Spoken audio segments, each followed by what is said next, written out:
Abias Rwamwiri omugambizi w'ekitongole ky'eby'emibazi ekya National Drug Authority nashoboora kw'ekitongole kya National Drug Authority baheereza esaabiiti omu disitulikiti za West Nile ezirimu Adjumani, Arua, Moyo, Koboko, Pada Town Council hamwe na Zombo District barikwata abarikuhenda ebiragiro bya National Drug Authority.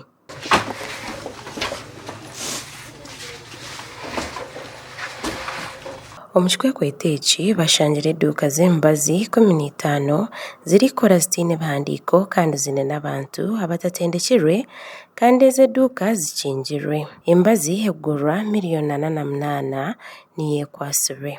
Ekitongole kya National Drug Authority kimaze ebikwekweto ebituyita targeted planned enforcement operation mu bitundu bya West Nile wetulina regional office. Ebikwekweto bino bibadde mu districts eza Adjumani, Arua, Moyo, Koboko ne Zombo.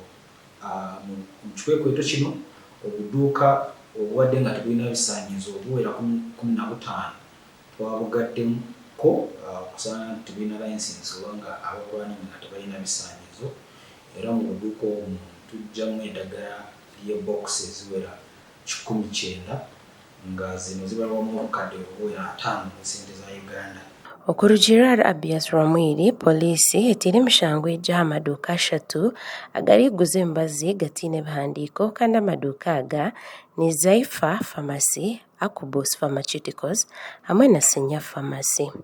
Mu bikwekweto bye twakoze mu West Nile twagaddeko pharmacies 3 muno nga walimu Zaifa Pharmacy ne Adjumani, Akubus Pharmaceuticals mu Moyo ne Senya Pharmacy mu Koboko.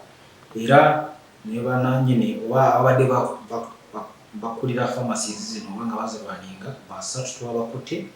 Ekitongole kya National Drug Authority nkigumizamu okukora ebikwekweto eby'okukwata abantu ab'okukorera omu bihendabiragiro kandi ebikwekweto ebi bigendereire kurinda amagara g'Abanya-Uganda obwe bakureebuuza emibazi y'abantu hamwe n'ey'amatungo.